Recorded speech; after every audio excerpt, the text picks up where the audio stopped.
Okay, YouTube, this is a Antelope Orion Part 2 kind of. I made a couple videos. I did this like a couple times, but I kept misusing the words interchangeably, and I didn't want to confuse anybody who was looking to buy this unit and also with the cables.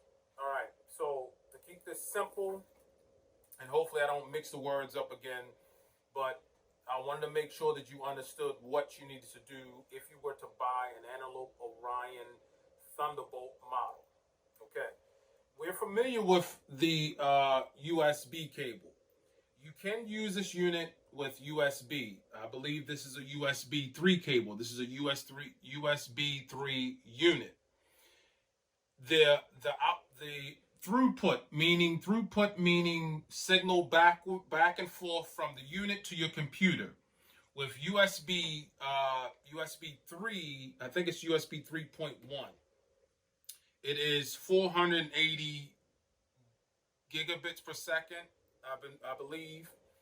But when you're using Thunderbolt 2, it is 10 gigabits, which is higher than USB. And also with this unit, it not only the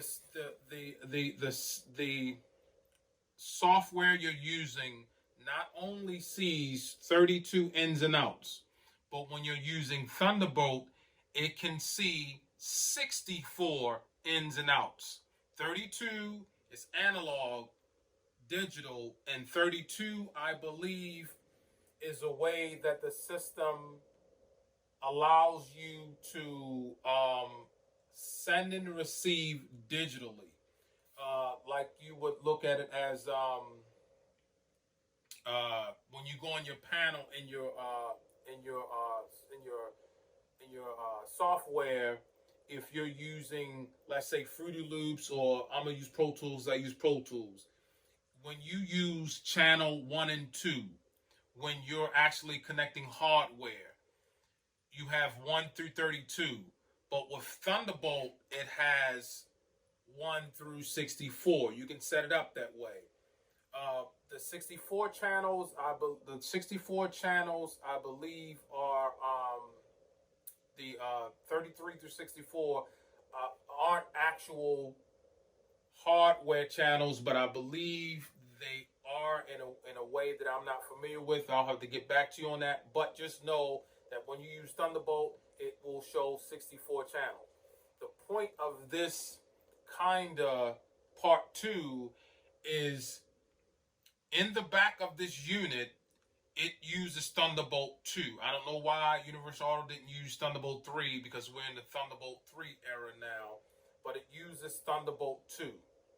The Thunderbolt 2 cord does not come with it. It only comes with the USB 3 cord, right? Which is slower than Thunderbolt 2. Thunderbolt 2 cords, if you're going to use a Thunderbolt 2 cords with your computer, if you have a older Mac and it uses Thunderbolt 2, you'll just need a Thunderbolt 2 cord. What I want you to understand is, if you're not familiar with it and you buy this unit and you want to buy a Thunderbolt 2 cord because you want to go Thunderbolt 2, make sure that you buy a Thunderbolt 2 cord that has the lightning symbol on the actual Thunderbolt 2 cord. If you don't, you're not getting a Thunderbolt 2 cord. You're getting what's called a display cord, an Apple display cord, which works with monitors, not with data systems, right? So if it doesn't have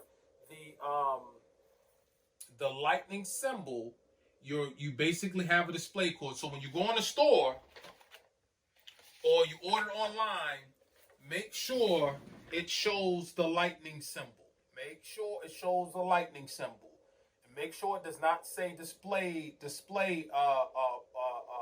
port, Thunderbolt display port, because it is not a data cable, right? This is the second time I'm doing this, because the last time I did this video, I was using USB interchange. I was messing it up. Now, You're also, if you have the newest computer and you have Thunderbolt 3, you're going to need to get a Thunderbolt 3 to Thunderbolt 2 adapter. So what this is going to do is Thunderbolt 3 looks like USB-C, but it is not USB-C. It is Thunderbolt 3. If you can see that shape, it looks like USB-C, but it's not. It will work with USB-C products, but it is for Thunderbolt 3. And the rear of this is Thunderbolt 2. It looks like a display port, but it is Thunderbolt 2. Now, Thunderbolt is backwards compatible. Thunderbolt 3 will talk to Thunderbolt 2, right? I even believe that this will work with a display. Like if you wanted to use this for a display, you could, because this is a higher level than display a display port, right? But let's not confuse this. So when you buy the unit, you also want to buy USB 2 Lightning cable, right? And you're going to need the you're going to need to get the Lightning 3 to Lightning 2 adapter, right? And I'm going to show you the box. It's going to say Thunderbolt 3 to Thunderbolt 2, right? Make sure it says that. All right, so simply it's just going to connect. You're just going to put it into it. So this part is going to do the communication between your computer and your interface. This side is going to go on the rear of your interface, right? So to keep this simple, if you're going to buy this unit and use it to its full potential, make sure you get a certified Apple Thunderbolt cable. You're going to find other companies have Thunderbolt cabling. The problem with that is a lot of markets out here are selling Thunderbolt cables that aren't what's called active. These systems are active. Inside the tips of these are chips. These are communication chips that deal with the high speed of data information going backwards and forth. That's why this is a box here. The same thing in this cable tip here. This Thunderbolt 2 has a chip in it, as well as on the other end of it. If you're going to spend money at this level, if you're in this world of recording, remember your cables are one of the most important things outside of your speakers and your converters and your interface. So I'm going to keep this short. And like I said, I had to do a part 2 kinda because I didn't want you to buy the unit and then realize, oh, I don't have the cable, and you don't want to use USB, which is a